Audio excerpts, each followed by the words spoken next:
He's editor-in-chief of Breitbart News and a New York Times best-selling author.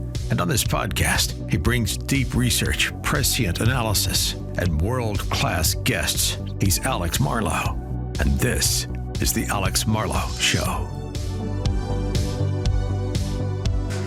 Welcome to the Marlowe Show. I'm Alex Marlow. Glad you are here.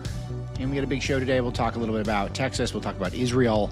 We'll talk about Trump, Russia, and we'll talk about me. Officially now, as we're recording the show, Breaking the Law is a national bestseller, and that's great news. So thank you to all of you who supported the book. We cracked the USA Today's bestseller list at number 15, which is very high. It's very high. And so that's a great sign. It's the second highest hardcover nonfiction book of the week. The other one was Robert Reich. You guys know Robert Reich, the Clinton labor secretary, also was a professor at Berkeley. I went to a couple of his lectures. Very popular. He's the only one who beat me in the hardcover nonfiction. That's not self-help. There's a lot of self-help. The self-help genre is just massive. I think I got to figure out how to do a self-help book, and I actually have an idea. And it might work. It might be the sort of thing that sells 14 million copies. Who knows? But I might do that. Maybe that'll be the next one. But I'm very grateful. 15 is very high on that list because it includes, cartoons, it includes Cat in the Hat and the places you'll go and cookbooks and stuff like that. So that's very good. That exceeded my expectations there. I think I was 10 or 11 on that list with Breaking the News, which sold a ton of copies. Breaking the News it's fun. People like Breaking the News. And Breaking Biden, which also did very well. I think that opened like 106 on that list. So it's a good sign of things to come, and hopefully people find an audience, or hopefully the book finds an audience, because I think it's very meaningful work. These things are no joke. I do them I try as hard as I possibly can on these books. That's how I do them. And I want to honor you. If you're going to spend 9 hours or so, whatever it'll take to read it with me, then I think you'll really enjoy it. But please there. And so congrats to me. And also congrats to all of you for supporting me. Thank you as well. So this audience, I can't do it without you. These books are meaningless unless there's an audience to read them. So very exciting there. But it's also been great, I think, for the show and great for me because I've got to reconnect and talk to so many people. And one of the highlights of this process is getting to be on shows that I've never been on before and maybe making new friends, or maybe just connecting, getting to say thanks to people I think do good work. Like I got to do Vince Colonnase's show. He took over the Bongino podcast. I got to do Michael Savage's show. I don't think that's out yet. And Jack Posobiec's show on human events, which is on Real America's Voice. Never done that one before. That was all new. I'm on Dr. Drew later today. That's on Rumble. Tomorrow I'll do Scott Jennings' show for the first time, Glenn Beck, which I've only done a couple other times. So it's fun. It's really nice to connect with these people, but it's also fun to amuse them too, because I do like to have a good time. We like to have a good time here. This was a clip from me on Laura Trump's show yesterday, The Right View, which is a partner here at Salem. So we love Laura. We love The Right View. And I'm on pretty regularly, like once a month. But this was pretty fun, and fun enough where I felt compelled to ask Misty to grab it. Check out this topic she went to towards late in the show. Oddfellows, as workers slung breast milk ice cream scoops for free as part of a limited collaboration. All right. It's a no for me, Alex. What do you think? So the story is that there's a breast milk restaurant. It's not real breast milk. I think it's like a facsimile in New York, and it captivated social media's attention. The other person in the screen, if you're watching the feeds, that's Elizabeth Bark-Ohana. She's an LA-based attorney and pro-Israel activist and advocate. And I just met her at the Turning Point event recently. She's pretty cool. So maybe we'll have her on sometime. But anyway, here's the clip. Oddfellows, as workers slung breast milk ice cream scoops for free as part of a limited collaboration. All right. It's a no for me, Alex. What do you think? Well, how does it taste? I mean, maybe it's really good. I don't know. The other thing is that for me, I like to get the double scoop. I like to get the swirl. I like the swirl with the breast milk and the placenta flavor. Those are the two that I like to go for. But is that a thing? Is the placenta consumption a thing? The last I heard about it, I remember January Jones, I think the Mad Men actress, the beautiful blonde woman, I think she ate some placenta that she had. And then when do you eat it? Do you eat it fresh, or do you like freeze it and eat it 1 year after the baby's been born, kind of like a piece of wedding cake? Did you guys know that tradition? Do you guys ever do that? I think I did that. I think we saved a piece of the wedding cake. I didn't remember eating the wedding cake on the wedding night. I think that's That's a common thing. Mrs. Dr. Marlowe, not interested in the 1-year wedding cake or saving the placenta. So we didn't have any of those. So we had 4 chances, missed them all. But yeah, it's an odd gimmick. Let's see where this goes. But this is all a Chappelle Show joke. Chappelle had a thing with Puff Daddy. He was doing like a Making the Band type deal. I forget what that show was called. And he had, one of the tasks they had is the band had to go down to Queens and get some breast milk from a Cambodian immigrant. And and that was the task, not making music. And it was like a Chappelle Show joke from like 30 years ago. And then here we are. So it was I don't know. I would absolutely try by. Yeah. I would try by. I don't know. I'm not closed-minded. Let's see what it's like. But the Chappelle Show joke on with Puff Daddy, he had said that Puff Daddy said he only drinks the finest breast milks. And how prescient was that? So that appears to be the case. As we learn more about Puff Daddy's secret social life, he only drinks the finest breast milks. Try by. Oh my God, Elizabeth, I got to tell you. Again, it's a no for me. I don't know why one would want to do something like this. But again, these probably are the people who are voting Mom Donnie, likely, sadly, as the next mayor of New York City. You know how we know? Because the ice cream was free. And that's why they were lined up to get it. Because they are socialists. And if you offer something to them for free, they're going to line up for it no matter what it is. Okay, do you agree with this? And do you think that's a good thing? So do you think that the breast milk flavored ice cream, do you feel like the people who would consume that are going to be more left or right? I think obviously left, but why? Why is that? Is that a good thing? Are we happy about this? It's a New York thing, and my neighborhood, which kind of leans conservative, has a lot of families. I don't think this is the place where you would do the experimental breast milk restaurant, but that is an interesting thing. Why would that be something the left would do? Maybe it's that they're all infantilized. Maybe that's part of the psychology, but I just feel like they'd be much more adventurous in that regard. They're adventurous with the bug stuff too. You see the bugs popping up on the menu sometime in DC during cicada season, just completely disgusting stuff straight out of the World Economic Forum. What it is.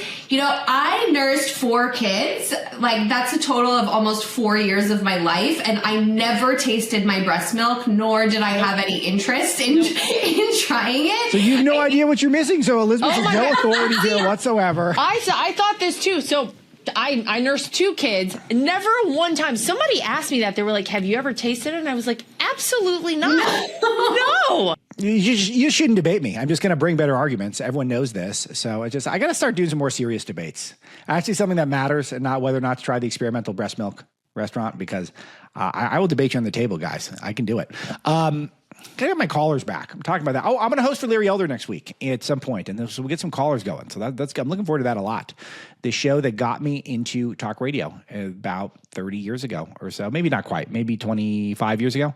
Anyway, love me some Larry Elder. So we'll be doing that next week, and I'll make that part of this show for sure when that happens. So the thing that's really compelling in a real sense, not just me joking around about drinking breast milk or eating breast milk and eating placenta, it's the viral marketing stuff that's going on. This is going to be a huge shakeup in America that's taking place online, where a lot of these brands, they're not marketing on traditional ways, the way they used to, just buying commercials, taking a newspaper ad, flyers, billboards.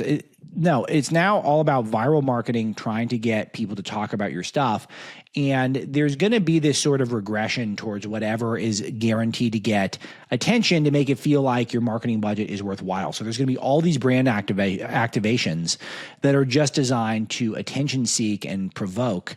And this is going to lead to a lot of entertaining content and a lot of fun discussions, but it's also, I think, I don't know how it's going to end. I don't know if it's going to end well if we just start every single brand is going to have to out edgelord each other. We've seen this online in news content where it feels like every single news person is just one-upping the next one. And I liken it in the interview with Laura, and I'll say it here, and this is the analogy that Larry Solov, our CEO of Breitbart, came up with, is that what ends up happening online is that people treat it like it's the Las Vegas Strip. And so one hotel they build is it's the Luxor Hotel. It looks like the Sphinx and the Egyptian pyramids. And then so some other developers say, well, I'll do one better. I'm going to build something that looks like the whole New York skyline. And then someone says, well, I can still beat you. I'm going to build the entire Venice canals inside a hotel, in the Venetian Hotel. And they just keep getting bigger and bigger and bigger. And that's what happens online. We just keep trying to provocateur each other. And it's going to be entertaining, but it's also going to be a lot. It's going to be very loud. We're going to have a very loud world. And sometimes I feel like a quieter world is better, at least on a personal level. All right, Mike Huckabee event yesterday for us at Breitbart News. We got some verticals on there. It's a hard pivot, but I want to get into it. He really broke down how Hamas blocks food to Gazans and then blames Israel. This is a very hot topic online, and I haven't dwelled on it on the show. I've talked about it once, but the logic here is pretty simple. First of all, who's starving? It's not Hamas. They're not starving. It's the hostages who are starving for the most part. And the hostages, we saw the video, they're forced to dig their own grave. Hamas thought that would be good for PR to say that was happening, that they would force emaciated and sickly hostages to dig their own grave. But the story is that a lot of the food is stolen and looted. And Huckabee gave us the data on it as ambassador to Israel, that Hamas made $500 million, it's $500 million selling the relief food for humanitarian aid. And that was just last year. So, and this is the United Nations' own numbers. So this is not something that Hamas reports or Israel reports. This is the UN, which is generally pro-Israel and thus de facto pro-Hamas, saying Hamas is confiscating the aid and then selling it to the tune of $500 million. How is that tolerable? And those of you who are obsessed with Israel all the time and negative stuff about Israel, I know there are a few of you out there, and thank you for tuning in anyway, but it's a tough look. It's a tough look. 88% of the food they send into Gaza is stolen or looted, according to the ambassador. That's a 12% effective success rate and an 88% failure rate. It's a great way of putting it. And when you learn that these aid agencies cannot get security to go into Gaza and distribute the aid, this is where it's very tempting to say America should just come in and handle it. I don't want America involved in foreign wars overseas, but I really just want this thing to end. And it just feels like so long as Hamas is in power, we're going to continue to see this, and thus we're going to see the hysteria online, which has just not been productive, been very distracting for the conservative movement, and lamentable. But it was great to get that clarity from Ambassador Huckabee. We got a bunch more new information for you out at Breitbart.com that you are free to check out. The next big thing, also national security. Trump is getting ready to meet with Vladimir Putin, and he met with a bunch of European leaders. He had a phone call with them. So there's a Ukraine peace summit that could happen in Europe, according to Emmanuel Macron, based off of a call that Trump and Zelensky had. Now Trump is going to meet with Putin. Keir Starmer from Britain was there, Macron, Germany's Friedrich Merz, NATO's Mark Rutte. I got to figure out how to pronounce Rutte, Misty. I have no idea. European Union's Ursula von der Leyen were there and others. And the talk is, how are we going to get to a peace? And Trump was asked about this. He had a Kennedy Center event of some kind. And this did come up, and I think that this is a very important, something very important to note ahead of the conversation with Putin and Trump this week. Any consequences if Vladimir Putin does not agree to stop the war after your meeting on Friday? Yes, they will. Yeah. What will the consequences There will be be? consequences. Sanctions, tariffs? There will be, I don't have to say, there will be very severe consequences, yes. I've said it once. I've said it 1,000 times, and I will say it 1,000 more. This was Biden's war. Trump doesn't want any part of it. Trump would rather have peace and a normalization in the area. Putin is starting to become increasingly unreasonable. That's not tenable for Trump. He's not going to go along with that for very long, and we'll see what Trump is willing to do. But remember, Trump was willing to do a lot in the past. He took out those Wagner troops in Syria. He made it very difficult to do the Nord Stream 2 pipeline. He proactively sold weapons to Ukraine before Putin had invaded. So Trump is willing to take a hard line on Russia. He's done so in the past. It doesn't mean there'll be nuclear war, but Trump uses the tools that he has available to him to negotiate. So, and that's not great. I would love to see that thing get tidied up, cleaned up, and we can all move on, and we'll get a lot more detail tomorrow and Friday, and hopefully in time for us to do some shows on it as well. Okay, some good news to report. Texas Democrat fugitives have conceded, and they're going to return to Austin. This is big. House Democrats have abandoned their state, as we know, in protest of Governor Abbott, who took a emergency action to begin removing them because they won't show up for work. So the Texas Senate passed the new U.S. House maps. Democrats stormed out. All this is great news, and to the victor goes the spoils. The more aggressive we can get in terms of executing on our agenda, doing things to back up our base and our movement, the bigger the better, as far as I'm concerned at this point. So the deadline for them to go back to Austin was last Friday. So Abbott filed suit. made clear that the authority that he has to remove them, and we report all this out at Breitbart News, and the order will remain in place until all the missing Democrats are accounted for, he says. That's just great. It's just great. And, Abbott's a sleeper, probably not a 2028 guy. I mean, it's just going to be so crowded. But he's another guy who's got a lot of talent and is willing to communicate, which I like as well. I don't think he's top tier, but he's kind of that second tier. Because if you think about best governors in the country other than Ron DeSanctimonious, then you would think that Abbott's got to be pretty high. So we should reach out to him. I've always wondered, I've never interviewed him, which is fairly rare in my line of work at this point in our respective careers, that we've not done a single interview. But but it's good stuff for him. And I like the attitude, similar attitude to what we're seeing from Trump in D.C., and I think that this is good. This D.C. statehood also came up at his Kennedy Center remarks. Not just DC statehood, the crime initiatives. I want to talk DC statehood too. Well, I messed it up. Let's play the DC statehood thing. This came up. Check this out. Statehood is ridiculous. We want to straighten the place out. Statehood's ridiculous. It's unacceptable. It's the Democrats want it because the Democrats have, about 95% in this little area. Even I didn't get it very much. They want that. They want to pick up 2 senators, and it's not going to happen. It's not going to happen. And that's the least of the reasons why, by the way, but that's one of the reasons why. What we want to do is make Washington, D.C., the greatest, most beautiful, safest capital anywhere in the world, and that's going to happen. That's great. And so it's also a reminder that they do talk about from time to time D.C. statehood happening, and it's just so ridiculous that because the city can barely run itself. It's financially completely dependent on the federal government, which means they're only going to be incentivized to grow the federal government, which means an automatic 2 Senate seats for Democrats. And we've been through this, and yet the Democrats will insist on talking about it. But this is another reason, a big conclusion of breaking the law that I point out. I'm trying to fire people up in the last portion of the book to get involved and stay involved. This is why we can never let our guard down, because that's what they've got in mind. They want to do stuff like DC statehood. This is something that is important to Democrats. If we give them a wide enough berth, we give them enough power, then they're not going to be satisfied with what they have. They're going to start doing stuff like, how do we have a state, just a new state, more new states? They'll take only the liberal part of Canada and they'll decide that was a great idea. We'll make that the 51st state.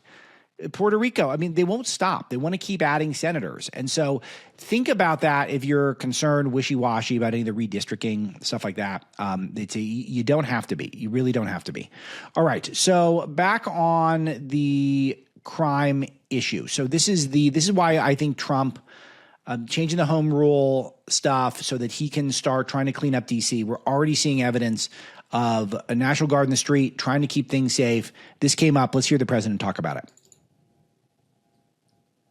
It's like they just don't want to vote for anything. They've got the yips. In golf, they say the yips. The Democrats are afraid to do anything because they don't want to be criticized. But fighting crime is a good thing. We have to explain. We're going to fight crime. That's a good thing. Already they're saying, he's a dictator. The place is going to hell, and we've got to stop it. So instead of saying he's a dictator, they should say, we're going to join him and make Washington safe. But they say, he's a dictator.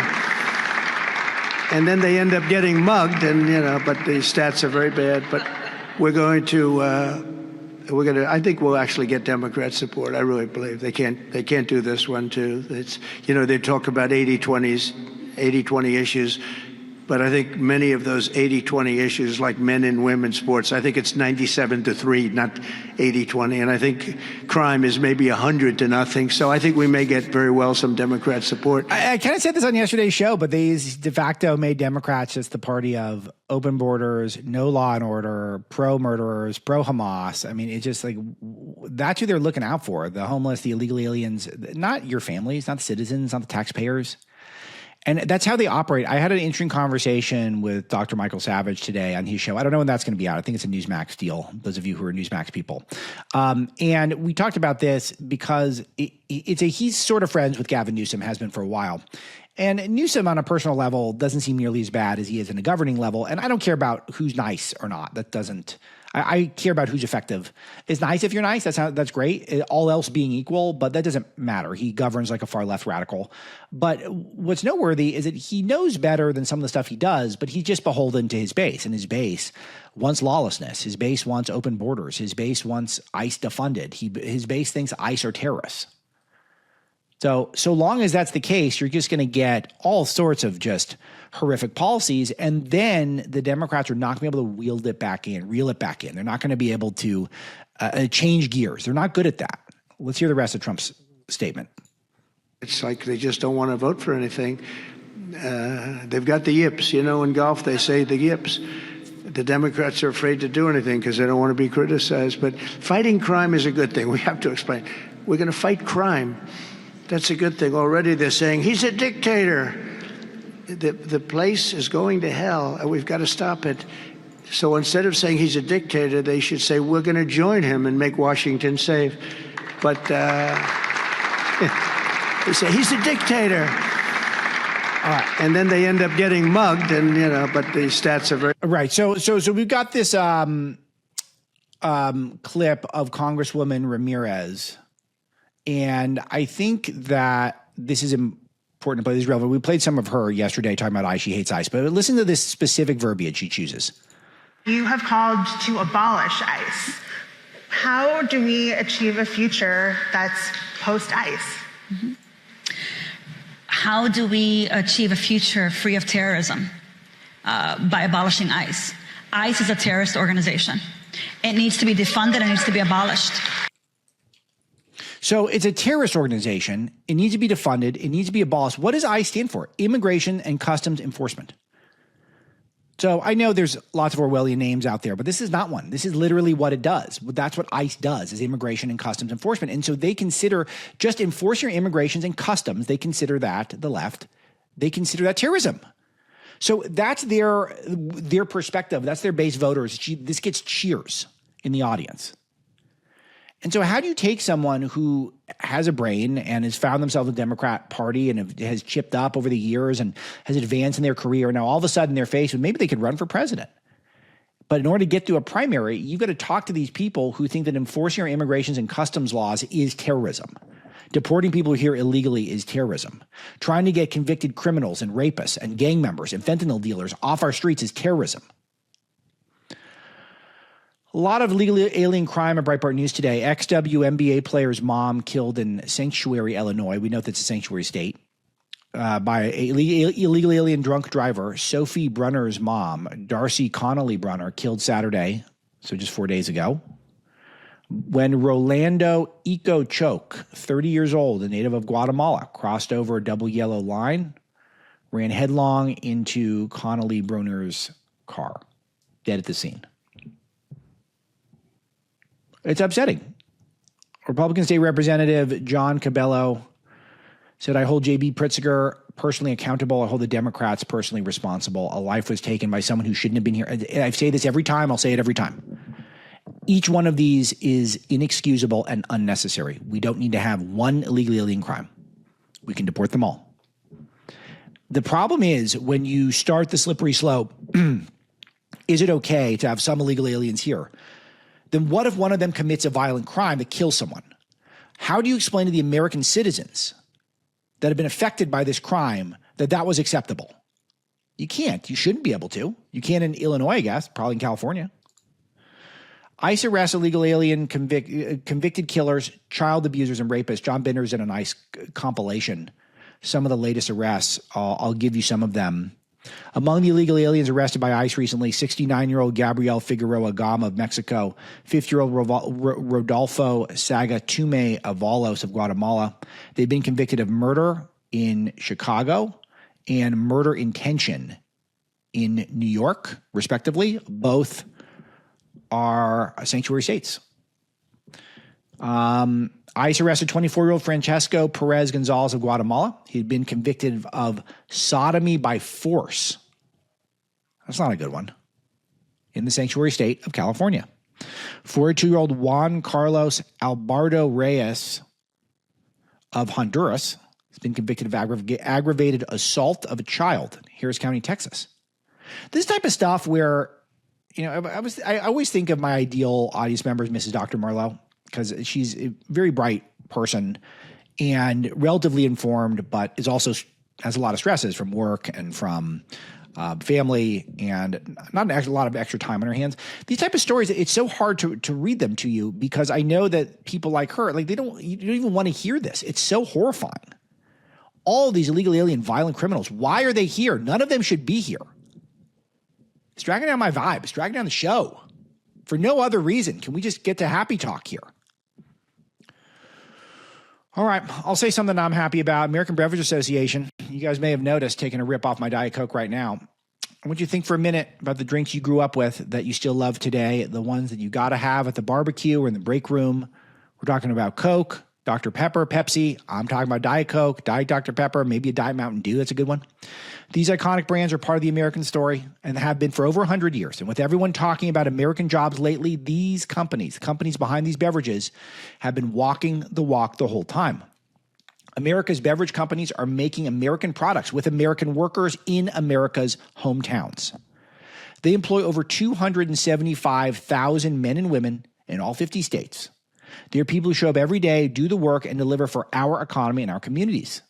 You can see for yourself what they're doing at wedeliverforamerica.org. That's wedeliverforamerica.org. All right, good people. Always love it when you guys support the sponsors. Helps us grow.